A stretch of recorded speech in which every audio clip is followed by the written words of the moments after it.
मेरो छोरा, मेरो प्यारो छोरा, मेरो छोराले एक दिन मेरो सपना पुरा गरिदिन्छ, आफ्नो पापाको सपना पुरा गरिदिन्छ।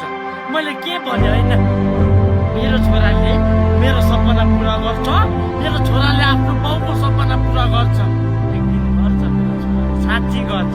अहिले मात्र मेरो छोराले ड्रग्स खाएको, अहिले मात्रै मेरो छोराले गाँजा खाँदैछ, तर एक दिन मेरो छोराले एक दिन सपना पुरा गरिदिन्छ। अहिले मात्र गाँजा खाएको, अहिले मात्र ड्रग्स खाएको, तर मेरो छोरालाई सपना पुरा गरिदिन्छ। मेरो पापाको सपना पुरा गरिदिन्छ, मलाई विश्वास छ। मेरो छोराले एक दिन गाँजा खानु छोड्छ, एक दिन ड्रग्स खानु छोड्छ। मेरो छोराले बिर्सेको छैन नि मेरो बाउको पसिना, बाउको आँसुहरू बिर्सेको छैन, बाउको दुःखहरू। त्यसको आमाले 9 महिना त्यसलाई बोकेको, 9 महिना त्यसलाई अहिले त्यसै कहाँ बिर्सिनु सक्छौ? अहिले मात्रै मेरो छोराले ड्रग्स खाएको। मेरो इच्छा मारी त्यसलाई मैले पढाएको नि त, त्यसलाई ठुलो मान्छे बनाउने सपना बोकेको क्या।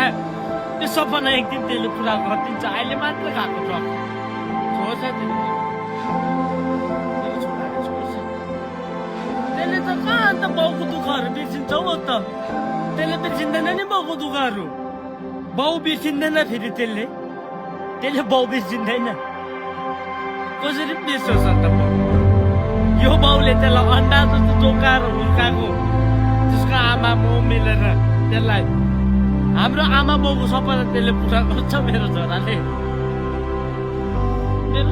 सपना पुरा गर्छ, मलाई विश्वास छ। मेरो छोराले सपना पुरा गर्छ। अहिले मात्रै ड्रग्स खाएको, अहिले मात्रै गाँजा खाएको, सपना पुरा गरिदिन्छ मेरो छोरा।